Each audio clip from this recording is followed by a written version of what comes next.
Last episode के बाद Enos वोल्डेगॉट magic sport tournament की एरिना में पूरे कॉन्फिडेंस के साथ एंटर करके अपने ओपोनेंट को एक्यूरेटली 1 मिनट के अंदर हरा देता है। ये मैजिक स्पोर्ट टूर्नामेंट के फर्स्ट राउंड का फर्स्ट मैच था और यहाँ पर एक कैच ये है कि एनोस ने जिसको हराया है वो उसकी टीचर का भाई था। तो एनोस वोल्डेगॉट की टीचर जब ये देखती है तो उसे बहुत ज्यादा गुस्सा आ जाता है। इसके बाद ले का भी मैजिक स्पोर्ट टूर्नामेंट में मैच होता है जिसे वो बहुत ही ज्यादा आसानी से जीत जाता है। लेकिन उसके बाद ले आकर खुद एनोस को बताता है कि उसने लॉग नॉर्थ नाम के एक रॉयल डीमन हाउस को ज्वाइन कर लिया है और अब वो उनकी तरफ से फाइट करके एनोस को जान से मार देगा। इसके बाद जो ले और एनोस हैं वो आपस में एक सिंगल फ्रेंडली अटैक एक्सचेंज करते हैं जिसके बाद ले वहां से चला जाता है। लेकिन इन दोनों के अटैक एक्सचेंज करने के बाद एनोस को इतना पता चल जाता है कि जो रॉयल हाउस लॉग नॉर्थ है उसने ले से फोर्सफुली ज्वाइन करवाया है। लॉग नॉर्थ हाउस ने ले के हार्ट पर एक कॉन्ट्रैक्शन कॉलर प्लेस कर दिया है और जैसा कि हम जानते हैं कि ले की मॉम लॉग नॉर्थ के हॉस्पिटल में ही एडमिटेड है। तो अगर ले खुद को और अपनी मॉम को बचाना चाहता है तो उसे लॉग नॉर्थ हाउस के हर ऑर्डर को मानना होगा। उसके बाद same day magical sport tournament में काफी सारी फाइट्स होती हैं जिससे एनोस और ले काफी आसानी से जीत कर फाइनल्स में पहुंच जाते हैं जो कि अगले दिन होगा। ये सब होने के बाद एनोस वोल्डेगॉट यूनिटेरियंस की लीडर मीसा को लेकर अपने साथ लॉग नॉर्थ हॉस्पिटल में जाता है ताकि वो ले की मॉम को बचा सकें। असल में ले की मॉम को सुपीरियर डिसीज नाम का एक डिसीज है जिसे ठीक करने का सिर्फ एक ही तरीका है। जैसा कि हम जानते हैं कि यूनिटेरियंस की लीडर मीसा खुद भी एक प्योर डीमन नहीं है बल्कि वो एक हाफ स्पिरिट और हाफ डीमन है और ले की मॉम भी एक हाफ स्पिरिट और हाफ डीमन है। लेकिन डीमन किंग एकेडमी में ले को एक प्योर ब्लडेड डीमन इसलिए माना जाता है क्योंकि उसकी एक्चुअल बायोलॉजिकल मदर ने उसे बचपन में ही छोड़ दिया था जिसके बाद उसकी करंट मदर ने उसे पाला था। तो ले की मॉम को बचाने का तरीका ये है कि अगर वो मीसा और ले की मॉम के सोर्सेज को मर्ज कर दें तो ले की मॉम बिल्कुल ठीक हो जाएंगी। वैसे तो ऐसा करने के लिए कोई मैजिक अवेलेबल नहीं है लेकिन एनोस इतना ज़्यादा पावरफुल है कि वो ऑन द स्पॉट एक न्यू मैजिक इन्वेंट कर देता है और फिर जो मीसा है वो उस इन्वेंटेड मैजिक का यूज़ करके अपने सोर्सेज को ले की मॉम के सोर्सेज के साथ मर्ज करने का प्रोसेस शुरू कर देती हैं। असल में जो मैजिक स्वॉर्ड टूर्नामेंट का पार्टिसिपेट है उसने टूर्नामेंट में जो स्वॉर्ड यूज़ करी है उससे अगर वो खो देता है तो उसे टूर्नामेंट से डिस्क्वालीफाई कर दिया जाएगा। तो लॉग नॉर्थ हॉस्पिटल में आने से पहले एनोस ने अपनी डैड की बनाई हुई स्वॉर्ड अपनी मॉम को और यूनिटेरियंस के कुछ मेंबर्स को संभालने के लिए दी थी। ये बात एनोस की टीचर एमिलिया को पता थी और क्योंकि एनोस ने उसके भाई को टूर्नामेंट के फर्स्ट राउंड में बहुत ही डिसरिस्पेक्टफुली हराया था तो एनोस की टीचर ये चाहती है कि वो एनोस की स्वॉर्ड को चुरा ले जिसकी वजह से वो टूर्नामेंट से डिस्क्वालीफाई हो जाए और ऐसा करने के लिए वो एनोस की मॉम और यूनिटेरियंस के मेंबर पर अटैक कर देती है। अटैक में एमिलिया ने यूनिटेरियंस के सभी मेंबर्स को मार डाला और वो एनोस की मॉम को भी मारने वाली थी। लेकिन तभी लॉग नॉर्थ हॉस्पिटल में एनोस को इस सब का पता चल जाता है और वो टेलीपोर्ट होकर अपनी मॉम को बचाने के लिए वहां पर आ जाता है।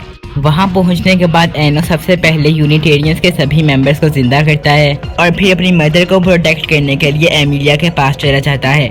फिर उसके बाद पूरी एनीमे सीरीज में एनोस को पहली बार अपनी मॉम के बिहाफ पर गुस्सा आता है और फिर वो एमिलिया को किसी एक दूसरी जगह पर टेलीपोर्ट करके उसे बहुत ही दर्दनाक मौत मारता है। मार देने के बाद एनोस उसे दोबारा से एक हाइब्रिड के रूप में जिंदा करता है जिससे वो बहुत ही ज्यादा हेट करती है और यही उसकी सजा थी।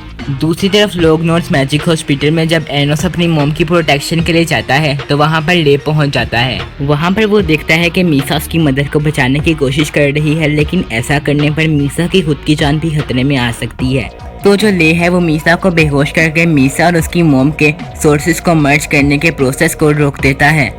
प्रोसेस को रोकने की वजह से ले की मॉम ठीक नहीं होती और ले को वापस से लॉग नॉर्थ हाउस के ऑर्डर को मानना पड़ेगा। पर जो ले की मॉम है वो बिना फिक्र करे बिना उसकी चिंता करे उसको फाइट करने के लिए कहती हैं। फिर अगले दिन मैजिक स्वॉर्ड टूर्नामेंट का फाइनल राउंड शुरू हो जाता है जो कि ले और एनोस के बीच में होगा। फाइनल राउंड के रूल्स थोड़े डिफरेंट हैं क्योंकि इसमें दोनों कॉम्पिटिटर्स के हाथ में ऐसा एक ब्रेसलेट पहना दिया गया है जो कि फाइट के दौरान उनकी अनवांटेड पावर्स को एब्जॉर्ब करता रहेगा। तो इन दोनों में से जो भी अपनी मैजिक पावर्स खत्म हो जाने की वजह से नॉकआउट हो जाएगा या फिर उनका ब्रेसलेट डिस्ट्रॉय हो जाएगा तो वो इस टूर्नामेंट को भी हार जाएगा। लेकिन अगर जो ले है अगर वो इस फाइट को नहीं जीत पाता तो उसकी मॉम का जो डिसीज है वो भी ठीक नहीं हो पाएगा जिसकी वजह से उसकी मॉम की डेथ हो जाएगी। साथ ही साथ जो लॉग नॉर्थ हाउस ने ले के हार्ट पर जो कॉन्ट्रैक्शन कॉलर प्लेस किया है उसकी वजह से ले की भी डेथ हो जाएगी। लेकिन यहाँ पर फाइट स्टार्ट होते ही जो ले है वो लोग नॉर्थ हाउस के ऑर्डर्स को मानने से इनकार कर देता है, जिसकी वजह से उसके हार्ट पर लगा कॉन्ट्रैक्शन कॉलर भी एक्टिव हो जाता है। वैसे तो ले जानता है कि वो अपनी मॉम को नहीं बचा सकता, लेकिन अब अपने कॉन्ट्रैक्शन कॉलर के एक्टिव होने की वजह से वो भी कुछ देर बाद मर जाएगा। लेकिन जब तक वो कॉन्ट्रैक्शन कॉलर ले की जान लेता है तब तक ले एनोस के साथ एक फेयर फाइट करना चाहता है, फिर चाहे उसका रिजल्ट जो भी हो। फिर ये सब हो जाने के बाद एनोस और ले अपनी फाइट को स्टार्ट करते हैं, जिसमें एनोस और ले बहुत सारे अटैक्स को एक्सचेंज करते हैं, लेकिन फाइनल अटैक के साथ ले एनोस के बाजू को काट देता है। लेकिन इसी फाइनल अटैक के साथ एनोस ले के हार्ट को स्टैब करता है, जिसकी वजह से ले के हार्ट पर लगा कॉन्ट्रैक्शन कॉलर डिस्ट्रॉय हो जाता है। साथ ही साथ एनोस उसी अटैक में ले की स्वॉर्ड को ब्रेक करके ले को नॉकआउट भी कर देता है। जब ये सब होने के बाद डीमन एम्परर मेलहिथ उन दोनों को वीक स्टेज में देखता है, तो वो एनोस को डायमेंशनल प्रिजन नाम की एक जगह पर टेलीपोर्ट कर देता है। साथ ही साथ वहाँ पर वो दो दूसरे डीमन एम्परर, जिसे एनोस ने पिछले एपिसोड में स्वॉर्ड ट्रेनिंग के वक्त बहुत ही बुरी तरह से हराया था, उन्हें भी वहाँ पर बुला लेता है। और फिर मेलहिथ एनोस से कहता है कि उसकी और ले की फाइट में एनोस को वीक कर देना और फिर लास्ट में उसको मार देना, यही उसका शुरू से प्लान था। वो तीनों डीमन एम्परर अब यहाँ पर मिलकर एनोस को मार देंगे और एनोस अपने बाजू के बिना और ले के बिना खुद को डिफेंड भी नहीं कर पाएगा। मेलहिथ की बात सुनने के बाद एनोस भी अपने एक्चुअल प्लान के मुताबिक ले को भी उस डायमेंशनल प्रिजन में ले आता है और फिर वो उसे बताता है कि वो उसके प्लान के लिए ऑलरेडी प्रिपेयर था और उसने इसीलिए फाइट के वक्त ले के हार्ट से वो कॉन्ट्रैक्शन कॉलर को तोड़ दिया ताकि वो फ्री हो जाए। ले वहाँ पर आते ही मेलहिथ के अलावा बाकी दोनों डीमन एम्परर्स को मार डालता है, जिसके बाद मेलहिथ अकेला रह जाता है। उसके बाद जो मेलहिथ है वो ले को उसकी मॉम दिखाता है, जिससे उसने एक पोर्टल में पहले ही कैद कर लिया है। और फिर वो ले को धमकी देता है कि अगर ले ने उसके ऑर्डर्स को नहीं माना तो वो उसकी मॉम को मार डालेगा। लेकिन ले पर उसकी धमकी का कोई भी असर नहीं होता, उल्टा वो उसके ही पोर्टल का यूज़ करके अपनी मॉम के पास पहुंच जाता है, जहां पर उसने उसकी मॉम को कैद कर रखा है। ले जैसे ही उस पोर्टल में एंटर करता है तो वो उस पोर्टल में फंस जाता है और उसके पास उस पोर्टल से बाहर निकलने का कोई भी ऑप्शन नहीं बचता। लेकिन तभी एनोस अपनी मैजिकल पावर्स का यूज़ करके ले को उसी पोर्टल के अंदर एक स्वॉर्ड बना कर देता है, क्योंकि फाइनल राउंड में ले की स्वॉर्ड टूट गई थी। फिर जो ले की मॉम है वो ले को अपनी पावर्स देती हैं, जिसका यूज़ करके ले मेलहिथ के ट्रैप को ओवरकम कर लेता है।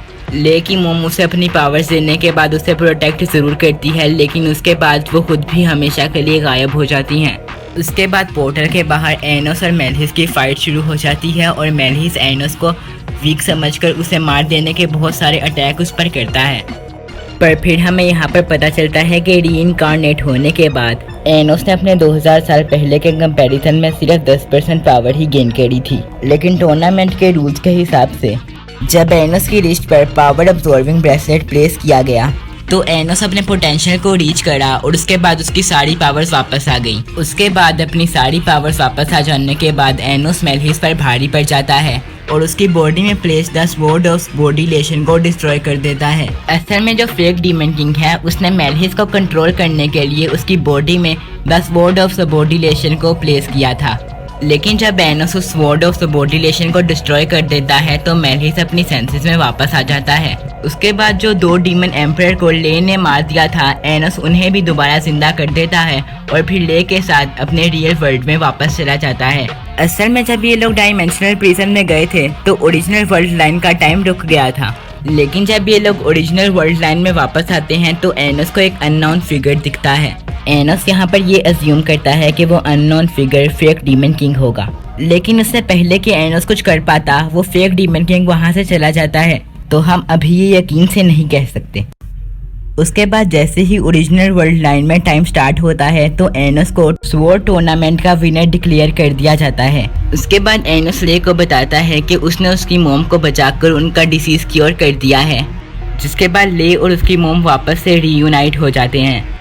अगले दिन जब डीमन किंग एकेडमी में वापस इनकी क्लास स्टार्ट होती है तो वहाँ पर एमिलिया, क्योंकि इनकी होमरूम टीचर बने रहना कंटिन्यू नहीं कर सकती, इसीलिए तो डीमन किंग एकेडमी एमिलिया की जगह एक न्यू मैनो हिस्टोरिया नाम की टीचर को हायर करती है। क्लास में न्यू होमरूम टीचर मैनो हिस्टोरिया सभी को बताती है कि आज से 3 वीक बाद इंटर एकेडमी एग्जाम स्टार्ट होने वाले हैं। जिसमें डीमन किंग एकेडमी के सभी स्टूडेंट्स ह्यूमन वर्ल्ड में जाकर हीरो एकेडमी के स्टूडेंट्स के वर्सेस में फाइट करेंगे। जितने भी डीमंस हैं वो ट्रूप नाम के एक एक्सपेंसिव मैजिक स्पेल का यूज करते हैं और जितने भी ह्यूमंस हैं वो गाइजर नाम के एक एक्सपेंसिव मैजिक स्पेल का यूज करते हैं। तो इंटर एकेडमी एग्जाम के दौरान इन दोनों मैजिक स्पेल्स यूजर की आपस में टक्कर होगी। जो एनोस है वो ह्यूमंस के गाइजा मैजिक स्पेल के बारे में ऑलरेडी काफी कुछ जानता है, क्योंकि वो उनसे फाइट कर चुका है ह्यूमन से पीस मेकिंग के वक्त। ये अनाउंसमेंट होने के बाद एनोस क्योंकि अपने ह्यूमन फ्रेंड वॉरियर कानून के पोटेंशियल को अच्छे से जानता था, तो इसीलिए वो मानता है कि इंटर एकेडमी एग्जाम के वक्त बाकी ह्यूमंस भी काफी ज्यादा पावरफुल होंगे। तो एनोस अपने ग्रुप मेंबर्स मीशा, साशा, ले और मीसा को काफी अच्छे से ट्रेनिंग करवाता है। साथ ही साथ वो ट्रेनिंग के अलावा अपने सारे इक्विपमेंट्स को भी प्रिपेयर कर लेते हैं जो कि वो इंटर एकेडमी एग्जाम के वक्त यूज करेंगे। लेकिन डीमन किंग एकेडमी के जितने भी स्टूडेंट्स हैं उन सभी के लिए ह्यूमंस वर्ल्ड में जाना इतना भी ज़्यादा आसान नहीं होगा। अगर ये लोग ह्यूमन वर्ल्ड के अंदर जाना चाहते हैं तो इन्हें 10 दिन तक ट्रैवल करना होगा और जो भी स्टूडेंट 10 दिन तक वहां नहीं पहुंच पाता उसे एग्जाम के अंदर एंटर नहीं करने दिया जाएगा। लेकिन एनोस का जो ग्रुप है वो अपनी मैजिक पावर्स का यूज़ करके एक झटके के अंदर अपनी डेस्टिनेशन पर पहुंच जाता है। और ये लोग क्योंकि अपने वक्त से काफ़ी पहले ह्यूमन वर्ल्ड में पहुंच चुके हैं तो ये लोग ह्यूमन वर्ल्ड को एक्सप्लोर करने के लिए सेपरेट हो जाते हैं। जो एनोस और साशा हैं वो साथ में हीरो एकेडमी को विजिट करने जाते हैं। जो मीशा और मीसा हैं वो यूनिटेरियंस के मेंबर्स को ह्यूमन वर्ल्ड रीच करने के लिए हेल्प करने का डिसाइड करते हैं। और आखिर में जो ले बचता है वो ह्यूमन वर्ल्ड को अकेले एक्सप्लोर करने का डिसाइड करता है। जब एनोस और साशा हीरो एकेडमी में पहुंचते हैं तो वहां पर उनकी मुलाकात एलिनोर बियनका नाम की एक लड़की से होती है जो कि हीरो एकेडमी के लिए उनकी एक काइंड ऑफ टूर गाइड बनती है। वहां पर एनोस और साशा को एलिनोर से ये भी पता चलता है कि ह्यूमन वर्ल्ड में 2000 साल पहले हुए इवेंट में डीमंस के रिकॉर्डिंग बहुत सारी फॉल्स इन्फॉर्मेशन प्रेजेंट है।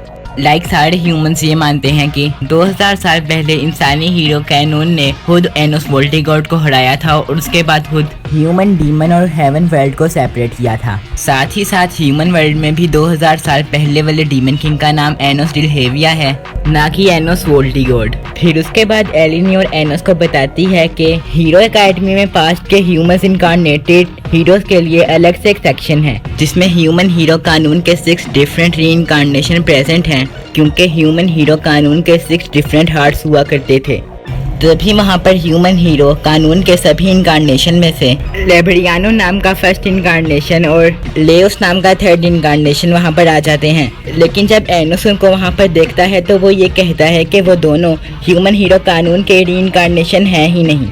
और फिर अपनी बात को प्रूफ करने के लिए एनोस उन दोनों में से लेओस नाम के इनकार्नेशन को बहुत ही बुरी तरह डिफीट कर देता है। उसके बाद एलिनोर, एनोस और साशा जब वहां से जाते हैं तो एलिनोर उनसे कहती है कि उसे ह्यूमन वॉरियर कानून के ओरिजिनल इनकार्नेटेड फॉर्म से ज्यादा उम्मीदें नहीं रखनी चाहिए, क्योंकि जब 2000 साल पहले एनोस वोल्टिगॉर्ड ने अपने आप को सेक्रीफाइस किया उसके बाद ह्यूमन हीरो कानून को किसी उसके फेलो ह्यूमन ने मर्डर कर दिया था। ये सब होने के बाद देखते ही देखते 10 दिन बीत जाते हैं और डीमन किंग एकेडमी के जो भी स्टूडेंट्स ह्यूमन वर्ल्ड में पहुंचने की ताकत रखते थे वो पहुंच जाते हैं। डीमन किंग एकेडमी स्टूडेंट्स के हीरो एकेडमी पहुंचने के बाद हीरो एकेडमी का जो हेड मास्टर डिएगो है वो दोनों स्टूडेंट्स के बीच एक्चुअली एग्जाम शुरू होने से पहले उन दोनों एकेडमीज के स्टूडेंट्स के बीच उनके मैजिक को शोकेस करने का एक स्मॉल कंपटीशन ऑर्गेनाइज करता है। इस कंपटीशन में हीरो एकेडमी की तरफ से लेड्रियानो रिप्रेजेंट करेगा और जो डीमन किंग एकेडमी है उनकी तरफ से रेविस नाम का एक senior pure bloody demon represent करेगा। इस कंपटीशन में दोनों रिप्रेजेंटेटर्स को अपने सामने पड़े ऑब्जेक्ट को मैजिक का यूज करके किसी दूसरे ऑब्जेक्ट में कन्वर्ट करना है। लेकिन हीरो एकेडमी के हेड मास्टर डिएगो ने चालाकी करके डीमन रिप्रेजेंटेटिव रेविश के ऑब्जेक्ट पर एक ऐसा मैजिक कर दिया है जिसकी वजह से रेविश के ऑब्जेक्ट पर उसका मैजिक वर्क नहीं करे और वो इस कंपटीशन को हार जाए। लेकिन यहाँ पर एनोस डिएगो की चालाकी को समझ चुका है और वो अपने मैजिक का यूज करके रेविश के ऑब्जेक्ट के ऊपर से डिएगो के मैजिक को रिमूव कर देता है। एनोस की ये हरकत देखने के बाद जो हीरो एकेडमी के स्टूडेंट्स हैं वो उसे एक नॉन प्योर ब्लडेड डीमन होने के बाद भी 2000 साल पहले वाले डीमन किंग का रीइंकार्नेशन रिकॉग्नाइज करते हैं। तो ये बात सुनने के बाद जो डीमन किंग एकेडमी के प्योर ब्लडेड डीमन हैं वो ये बात सुनने के बाद बहुत ज्यादा ऑफेंड हो जाते हैं। लेकिन यहाँ पर कंपटीशन स्टार्ट हो जाता है। एनोस ने यहाँ पर आइविस नेक्रोन को ह्यूमन हीरो कानून की मर्डर की इंफॉर्मेशन निकालने का कहा था, लेकिन आइविस को ढूंढने पर भी ऐसी कोई इंफॉर्मेशन नहीं मिलती। लेकिन ये इन्फॉर्मेशन ढूंढते वक्त आइविस नेक्रोन को ह्यूमन वर्ल्ड में चल रहे एक लेजेंड के बारे में पता चलता है, जिसके हिसाब से एक ऐसा दिन आएगा जब जो ह्यूमन वर्ल्ड है वो डीमन किंग के रीइंकार्नेशन की वजह से दोबारा दिक्कत में आ जाएगा। लेकिन उसी वक्त हीरो कानून दोबारा जन्म लेगा और थंडर गॉड की स्वॉर्ड हेवंस माना यूज करके वापस से ह्यूमन वर्ल्ड को बचा लेगा। लेकिन आइविस नेक्रोन के हिसाब से ये लेजेंड सिर्फ ह्यूमंस को सिर्फ एनोस वोल्डेगॉर्ड के अगेंस्ट इन्फ्लुएंस करने के लिए सेपरेट किया गया है। ये सब होने के बाद एनोस, मीशा, साशा और ले एक ह्यूमन फेस्टिवल में जाते हैं, लेकिन ये पार्ट ज़्यादा इम्पोर्टेंट नहीं है इसलिए मैं इसे स्किप कर दूंगा। लेकिन इवेंट के वक्त ले यहाँ पर मीशा को एक लॉकेट के थ्रू प्रपोज कर देता है। इसके बाद अगले दिन main inter academy exam start होते हैं, जिसमें डीमन किंग अकेडमी के स्टूडेंट्स अंडर वाटर एक कैसल बिल्ड करेंगे। डीमन किंग अकेडमी के स्टूडेंट्स को उस कैसल को डिफेंड करना होगा और जो हीरो अकेडमी के स्टूडेंट्स होंगे वो अंडर वाटर उस कैसल पर अटैक करेंगे। दोनों अकेडमीज के स्टूडेंट्स अपनी अपनी सुपर पावर्स का यूज़ कर सकते हैं और जो अकेडमी के स्टूडेंट्स अपने टास्क को कंप्लीट कर पाएंगे वो एग्जाम में भी पास हो जाएंगे।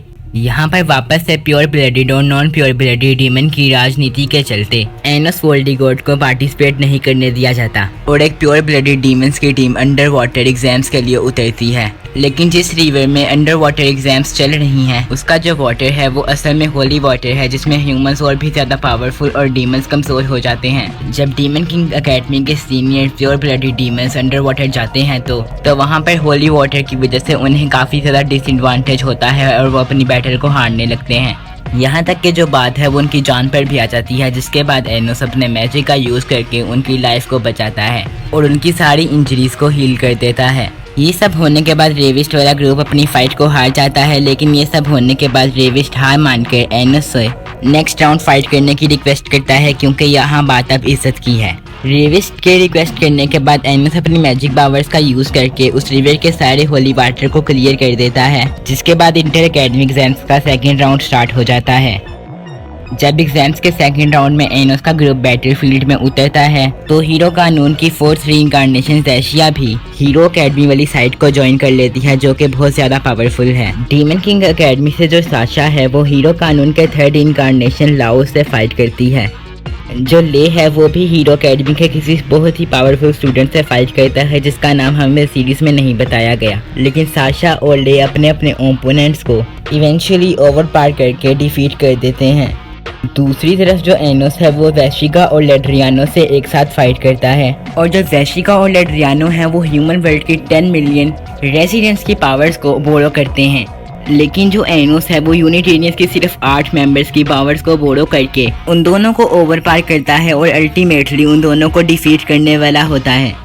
लेकिन उसके बाद जो वैशिया है वो लेड्रियानो के कहने पर एनोस पर एक बहुत ही ज़्यादा पावरफुल स्पेल यूज़ करती है, जो कि एनोस को खत्म तक कर सकता है। लेकिन एनोस उसे जैसे तैसे डोज कर देता है। यहाँ पर जो वैशिया है वो बहुत ज़्यादा आउट ऑफ कंट्रोल हो गई है और अब एनोस हर बार उसके अटैक्स को डोज नहीं कर सकता, क्योंकि उसके अटैक्स बहुत ज़्यादा डिस्ट्रक्शन कर रहे हैं। लेकिन तभी एनोस को एलिनियोर की आवाज़ आती है, जो कि उससे कहती है कि अगर वो वैशिया को श्राइन से उसके पास ले आए तो वो वैशिया को शांत कर सकती है।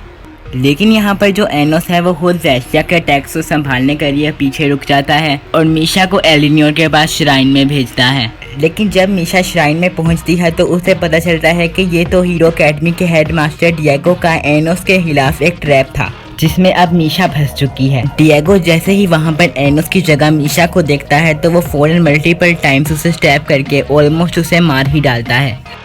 लेकिन तभी उस अटैक के दरमियान ही वहाँ पर एनोस आ जाता है और मीशा की जान बचा लेता है। फिर उसके बाद एनोस हेडमास्टर डिएगो को बहुत ज़्यादा टॉर्चर करता है और उसे बताने को कहता है कि असल में डीमन किंग अकेडमी के स्टूडेंट्स को ह्यूमन वर्ल्ड में लाने का एक्चुअल रीज़न क्या है। असल में जो हेडमास्टर डिएगो है वो हीरो कानून की पावर्स को यूज़ करके ह्यूमन वर्ल्ड में ही सब डीमंस को मार देना चाहता था, और ऐसा करने के लिए उसने हीरो अकेडमी के सभी स्टूडेंट्स को अपने कंट्रोल में कर लिया है और साथ ही साथ उसने एक एक्सप्लोजन भी प्लांट करा है। एनोस अपनी मैजिकल पावर्स का यूज़ करके हेडमास्टर डिएगो को जान से मार देता है और उसके प्लेस किए हुए एक्सप्लोजन को भी डिफ्यूज कर देता है। लेकिन हीरो अकेडमी के स्टूडेंट्स अभी भी डिएगो के स्पेल में फंसे हुए हैं, जिसे ठीक करने के लिए एनोस इवेंचुअली एलिनियोर के पास पहुंच जाता है। जब एनोस एलिनियर के पास पहुंच जाता है तो वो एनोस को बताती है कि वो खुद भी ह्यूमन मैजिक का एक फिजिकल फॉर्म है और अगर वो उसे श्राइन से फ्री करके हीरो एकेडमी के स्टूडेंट्स तक ले जाता है तो वो उनके डिस्ट्रक्शन को रोक सकती है। फिर जब एनोस उसे फ्री करता है तो वो एनोस से किया हुआ अपना वादा पूरा करती है और फिर वो उसे हीरो एकेडमी की पूरी सच्चाई बताने के लिए तैयार हो जाती है। 2000 साल पहले ह्यूमन हीरो कानून की आर्मी का एक कमांडर हुआ करता था जिसका नाम जेरगा था। वो बंदा डीमंस को बहुत ज्यादा हेट किया करता था और यहाँ तक कि डीमन किंग एनोस की डेथ के बाद भी उसकी हेट जरा सी भी कम नहीं हुई। फिर जब डीमन किंग एनोस के सेक्रीफाइस के बाद ह्यूमन हीरो कानून ने सारी दुश्मनी खत्म करने का सोचा तो सबसे पहले तो जेरगा ने ह्यूमन हीरो कानून के ट्रस्टेड ह्यूमंस के साथ मिलकर उसका मर्डर करवा दिया। उसके बाद जो जेरगा है वो अपनी लाइफ की कोस्ट पर एस्क और रूट वॉम्प नाम के दो डिफरेंट मैजिक फॉर्म्स को तैयार करता है ह्यूमंस के लिए। रूट वॉम्प तो बस एलिनियर का ही दूसरा नाम है जिसका काम क्रिएट होने के बाद हेडमास्टर डिएगो और ज़ेशिया के डेथ के बाद उनके क्लोन्स क्रिएट करना है पिछले 2000 साल से, क्योंकि एलिनियर कभी मर नहीं सकती और ज़ेशिया और हेडमास्टर डिएगो तो वैसे मर सकते हैं लेकिन उनकी एग्जिस्टेंस कभी भी इस वर्ल्ड से खत्म नहीं होगी। लेकिन जो एस्क नाम का दूसरा मैजिक फॉर्म है जो भी उसे यूज करता है वो जेरगा की हेट्रेड महसूस कर सकता है डीमंस के अगेंस्ट और इसलिए हीरो एकेडमी के सभी स्टूडेंट्स आउट ऑफ कंट्रोल हो गए थे लेकिन उन्हें रोकने की एबिलिटी सिर्फ रूट वॉम्प के पास है। फिर एनोस का काम कर देने के बाद एलिनी और एनोस से रिक्वेस्ट करती है कि वो उसे खत्म कर दे, क्योंकि अगर एनोस ऐसा नहीं करता तो एलिनी और हमेशा अपने मैजिक का यूज करके बस हेडमास्टर डिएगो और ज़ेशिया के क्लोन्स बनाती रहेगी जिसकी वजह से ह्यूमंस की डीमंस के अगेंस्ट कभी भी हेट्रेड खत्म नहीं होगी। एनोस यहाँ पर एलिनियर को मारने ही वाला होता है लेकिन तभी वहाँ पर डिएगो का एक और क्लोन आकर एनोस से फाइट करने के लिए तैयार हो जाता है। लेकिन तभी वहाँ पर एनोस डिलहेविया भी आ जाता है उन 7 एल्डर डीमन एम्परर्स के साथ जिन तक एनोस अभी तक नहीं पहुँच पाया। एनोस डिलहेविया वहाँ पर आते ही डिएगो के क्लोन पर अपना मैजिक यूज करके एक लम्हे के अंदर उसे वैनिश कर देता है और फिर वो एनोस को उसका ट्रू गोल बताता है। असल में एनोस डिलहेविया का गोल पूरे वर्ल्ड को चेंज करके एक न्यू वर्ल्ड बनाना है जिसमें सिर्फ डीमंस रूल करेंगे और वह पूरा वर्ल्ड डार्कनेस से भरा होगा। ये अनाउंसमेंट करने के बाद एनोस डिलहेविया अपने चेलों को लेकर वापस से अपने वर्ल्ड में चला जाता है और उसके बाद डीमन किंग एकेडमी के स्टूडेंट्स भी। ये सब होने के बाद कई और दिन बीत जाते हैं जिसके बाद एनोस डिलहेविया डीमन वर्ल्ड में एक और अनाउंसमेंट करता है जिसमें वो क्लेम करता है कि वो 2000 साल पहले वाला डीमन किंग है जो कि लौट आया है। ये सब कहने के बाद एनोस डिलहेविया अपनी आर्मी के साथ सबके सामने ह्यूमन वर्ल्ड पे वॉर वेज करने का डिक्लेयर कर देता है जिसके बाद वो ह्यूमन वर्ल्ड को खत्म कर देगा। तो दूसरी तरफ जो ह्यूमन वर्ल्ड में ह्यूमन है वो भी अपने डिफेंस के लिए ह्यूमन वर्ल्ड में अपनी आर्मी क्रिएट करते हैं जिससे एनोस डिलहेविया के अटैक पर वो काउंटर कर पाए। और अब दूसरी तरफ एनोस वोल्डिगोड यहाँ पर ह्यूमैनिटी को बचाने के लिए एनोस डिलहेविया से फाइट करेगा और एनोस के जितने भी दोस्त हैं और 7 एल्डर डीमन एम्परर्स जो भी उसकी साइड हैं वो इस फाइट में उसका साथ देंगे। सो वॉर के लिए एनोस वोल्डिगोड अपने सारे अलाइज को उनके रोल असाइन कर देता है जैसे मीशा और साशा ह्यूमन आर्मी और डीमन आर्मी को सारी बात समझाकर वॉर को रोकने की कोशिश करेंगी। जो ले ग्रैंसिडोरी और मीसा हैं वो एस्क यूजर्स के दिलों में से डीमंस के लिए जो नफरत है उसको मिटाने की कोशिश करेंगे। जो चारों डीमन एम्परर्स एनोस वोल्डिगोड के साथ हैं वो बाकी 3 डीमन एम्परर्स जो कि एनोस डिलहेविया की साइड हैं उन तीनों से फाइट करेंगे और आखिर में जो एनोस वोल्डिगोड बचता है वो फेक डीमन किंग एनोस डिलहेविया से फाइट करेगा। एनोस वोल्डिगोड ने अपने अलायंस को जितने भी टास्क दिए थे वो सारे वो कंप्लीट कर लेते हैं जिसके बाद एनोस वोल्डिगोड वर्सेस एनोस डिलहेविया की फाइट बचती है। लेकिन जब यहाँ पर एनोस वोल्डिगोड एनोस डिलहेविया को कन्फ्रंट करता है तो तभी एनोस डिलहेविया अपनी ट्रू आइडेंटिटी रिवील करता है जिसे उसने हाइड कर रखा था। असल में जो ह्यूमन हीरो कानून का रीइंकार्नेटेड फॉर्म ले ग्रैंसिडोरी है वही असल में फेक डीमन किंग है।